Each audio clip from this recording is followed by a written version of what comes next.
like that. And invariably, I pass through some room on which there is a board which says E-cell, and the room is always locked. No one knows what is this E-cell, what goes on inside. And it happened many times. I saw it in one college, after a few days I saw it in another college, then a third college, and then I started wondering, what is it? And then I found out that the regulatory body, which is called AICTE, if you have an E-cell in your college, you get some annual grant from them. So just to get that annual grant, I create an E-cell, I put a board outside, but nothing else happens there. So it's just a sham, so to say. So we are trying to revive those E-cells. We are trying to identify faculty in these colleges who can also inspire the students, ignite the minds, as one of the panelists mentioned. And we have created a state innovation cell which works with multiple colleges, engages those students. One of the best ways of, we found in engineering colleges particularly, is to convert their college project into a business plan. Typically in the third year, all the engineering students are required to do a college project. Except for the top colleges, the best colleges like the IITs or the IIIT or BITS, etc. In most of the other colleges, this is not considered to be a very high demand or high quality kind of an exercise. The students just submit something, the faculty just accept something. Students know that I just have to get some pass grades. Faculty also does not demand for any high level of work or quality, they just give some grades. In fact, I don't know if it is true or not, but there are rumors in Hyderabad that outside some colleges, these kind of project reports are sold.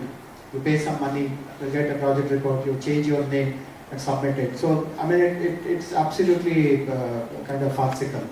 So what we have done is that every year we take about 200 odd students and run a program which is called the Technology Entrepreneurship Program, TEP, through which these college projects are converted into a business plan. And we take help of faculty for talent, so the creativity is there, and lots of them are now seriously pursuing that particular idea.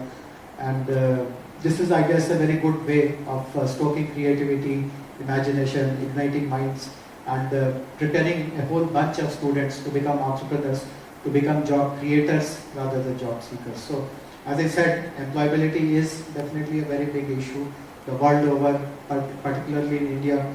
People, panelists mentioned about this demographic advantage that we have, but it can also become a demographic liability if we don't really channelize that mass of talent which is available, either in giving them skills which can be readily employed in the job market, or by mentoring them or encouraging them to become job givers. And as other panelists pointed out, it is everyone's responsibility to do so. The government definitely, it is their prime responsibility, but we expect industry to play its role. So as I explained in the context of task, it is the industry which actually tells us about the demand, also cooperates in creating those modules, training those skills to the faculty, to the train as a national role model. And this is how we see the way out of creating more and more employability for our country. So once again, my best wishes to the students who are going to receive awards, and I'm very grateful to have been invited here. Thank you very much. Musical genres from across the globe. You may relate to it to any kind of music that you have heard earlier. We will be playing the composition, which is our own, Thinking of You. It's based on the Raga Chalakesi from Southern and Classical music. And we will be joined by Sridharan Shankaran and the South Indian percussion, Mridangam. Thank you.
course, the first time that the Alumni Awards in India have been held outside of Delhi, and I'm delighted that they've chosen Chennai to be the first city outside of Delhi to hold the awards. And I hope, Janika, that we can keep the awards here in the south, and maybe next time we can have them in Hyderabad so we can all go and see the T-Bar, but also another time so we can all go and see go to maybe Bangalore and keep them here in the south. Here in India, as Janika said, 139 people applied for the award, of which 9 were shortlisted and they're here tonight. But I have to say it's not surprising that India represents nearly 12% of the global total for the Alumni Awards, as Indians are very well represented at the UK universities. Overall, Indians make up the second largest body of foreign students studying in the UK. And our visa data shows that there were more than 19,500 study-related visas granted to Indian nationals in 2018, which was a 35% increase on 2017. And indeed, 2018 was a second year of significant increases in this category, meaning that Indian student numbers are now over 70% higher as compared to just 2 years ago in 2018. In addition to regular students going to the UK, there are numerous students available to Indians as well. These include the FCO's Achieving Scholarship, for which India has the largest country programme in the world, and a budget of over £2 million to fund 110 fully funded scholarships and fellowships for future Indian leaders. Since 1983, this scholarship has sent 3,000 exceptional Indians to study in the UK. Then there is the Commonwealth Scholarships, which are administered by the British Council and which Janika outlined, which offer 200 scholarships and fellowships a year. And then, as Janika outlined, as part of the 70th anniversary campaign, last year the British Council invested in 105 scholarships for inspirational women to study a master's programme in STEM subjects at over 44 different universities.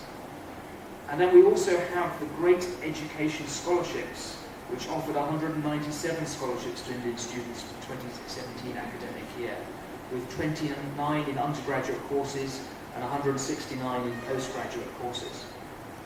So with so many Indian students studying in the UK over the years, there is of course a large body of alumni in India.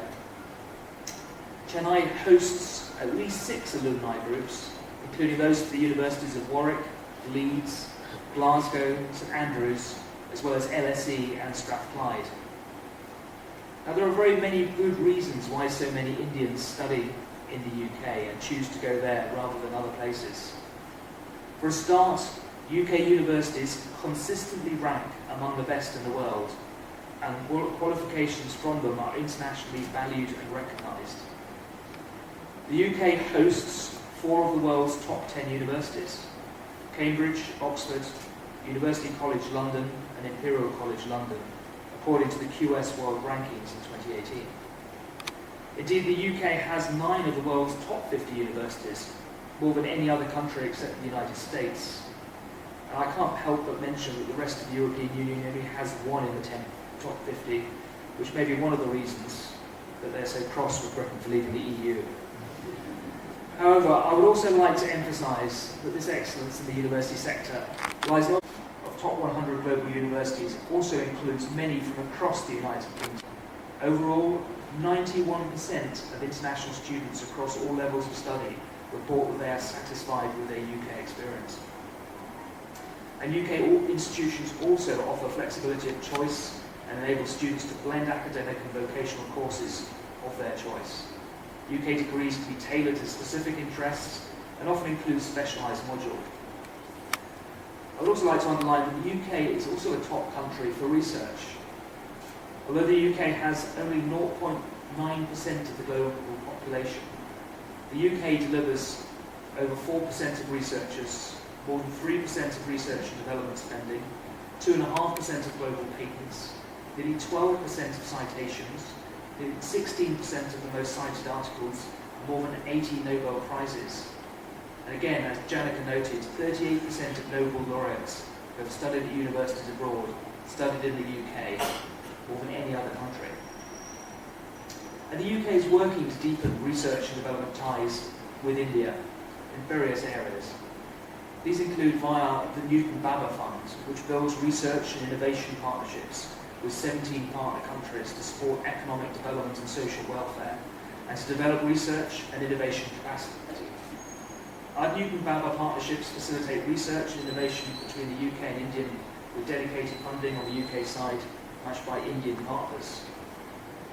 We have committed over £104 million on this until 2021, which has led to funding of over 40 joint programmes with over 600 projects and 3,000 awards and guarantees, including PhD scholars, early career researchers, women scientists and administrators, and undergraduate teachers and faculty from Indian colleges.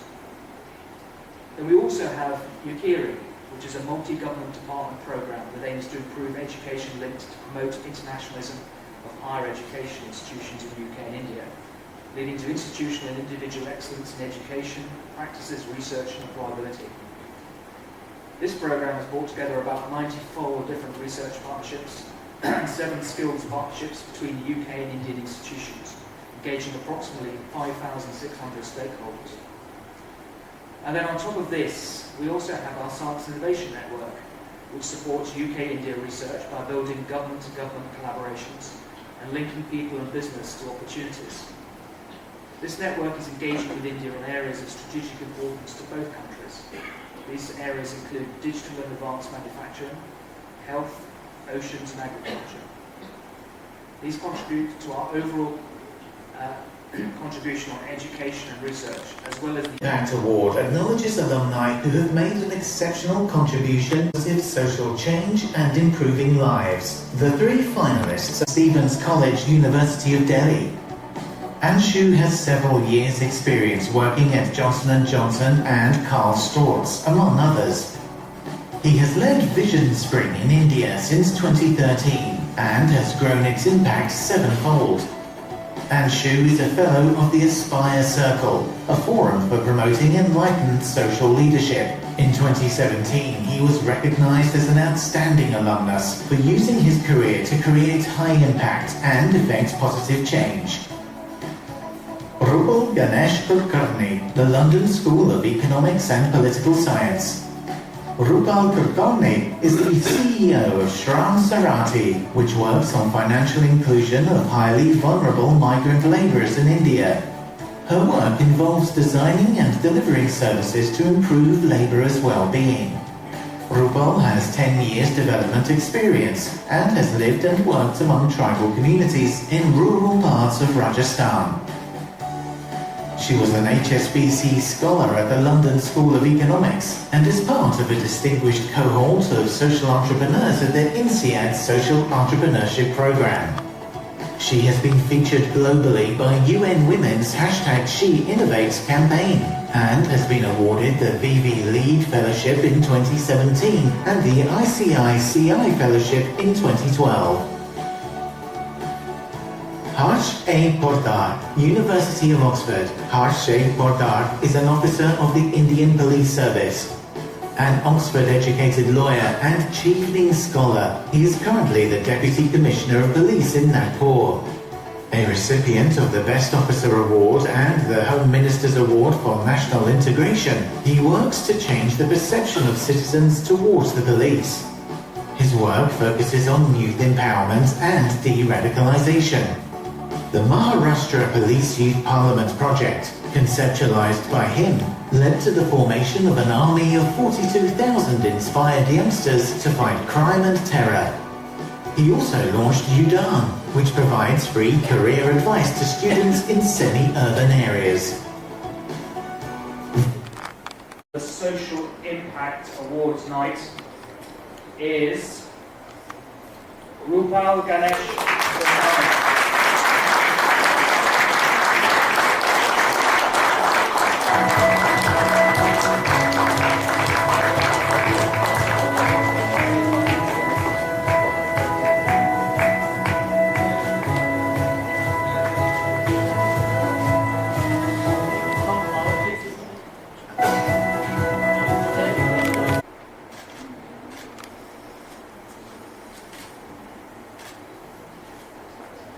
you.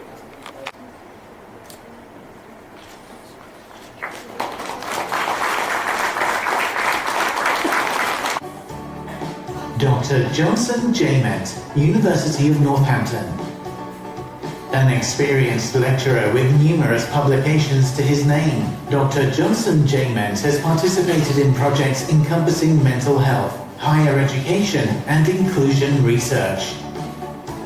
He is a tutor on the MA and PhD program in special and inclusive education in Bangalore and has recently become a national trainer for inclusive researcher development. As part of the wellness team at Srishti Institute of Art, Design and Technology, he supports individuals with social, emotional and academic needs. His credentials include a PhD from the University of Northampton, 2 master's degrees and a first-class Bachelor of Education from Mahatma Gandhi University, Kerala. Dr. Abhijit Mitra, University of Leeds. Dr. Abhijit Mitra received his PhD from IIT Delhi in 2017 and MSc Engineering from the University of Leeds in 2011. He is a recipient of the DST Inspire Faculty Award and BT Fellowship. His work with BT researchers led to the world's first 1.4 terabits per second super channel field trial in the UK. He is currently the project investigator in BT Global Research and Innovation Program at IIT Delhi and a member of the 5G Security Working Group of India. His work will contribute towards Digital India, enabling broadband access to 450 million Indians and providing 5G services over metro networks. Chaitanya Prafula Mahaprakwa, Cardiff University. Chaitanya Prafula Mahaprakwa is a journalist with the Mumbai Mirror, covering the civic and politics beat. He has made an impact with campaign reporting to keep city parks open longer, improving footpaths, upgrading street lighting and providing more public toilets. He is a recipient of Singapore's Asia Journalism Fellowship 2017 and won the Ramnath Goenka Excellence in Journalism Award in 2017. He received the Red Ink Award 2018 for his city reporting. He was a fellow of the Robert Bosch Foundation's India-Germany Media Ambassadors Program 2018. Chaitanya teaches journalism students as part of the visiting faculty at St. Xavier's College, Mumbai. The winner of Mitra.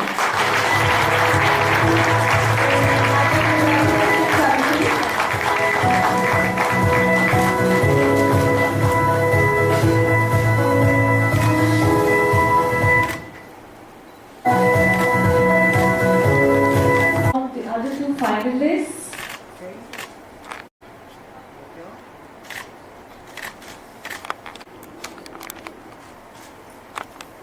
Professional Achievement Award.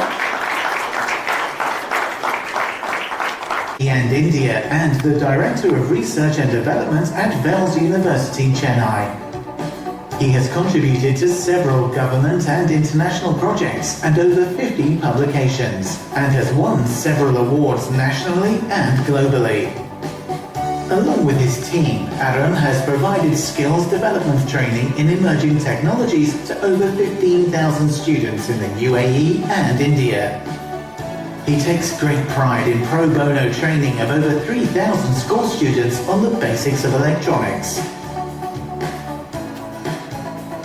Shiv Darvan, University of Manchester, the London School of Economics and Political Science. After completing his MSc in Management of Information Systems at the London School of Economics in 2015, Shiv became the director of India On Track, one of India's leading sports management firms, which works in sports training, consultancy, education and events. In 2018, Shiv co-founded the Global Institute of Sports Business in Mumbai to shape the careers of students interested in the business of sports. At university, Shiv's experience of UK football inspired him to create a similar sporting culture in India. Through India on Track, Shiv hopes to make a unique contribution to the creation of India's sports ecosystem. Madhu Agrawal, University of Warwick. Madhu Agrawal is a co-founder of Kalido Learning, an organization with a vision of a world where every student has the cognitive infrastructure to excel in our knowledge-based economy. She studied law and business at Warwick University and is a qualified solicitor in England and Wales. The inspiration for Kalido came to her during her tenure at Freshfields, London, when she realised that the most important skill a solicitor uses is their ability to learn new things, apply the law to different situations, and derive clarity from complexity. Her passion has today translated into Kalido touching students' lives across 16 countries. Madhu has always been enthusiastic to learn and to try new things. If not working hard at taking Kalido to new heights, you can probably find her planning a trip to a new destination. Having visited 30 countries now, it's safe to say that she's also a serial traveller. The winner of Entrepreneur Award.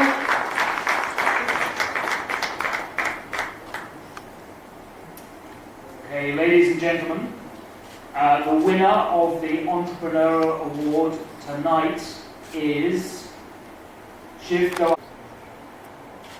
Please applaud for the other two finalists while we present them a certificate.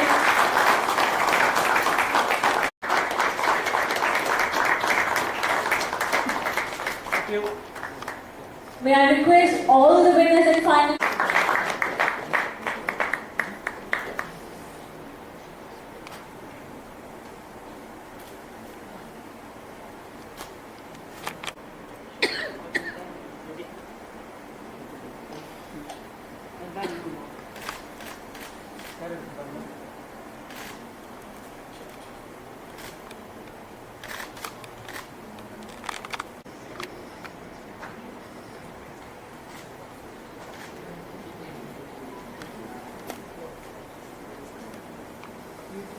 Come down. Yes, come down.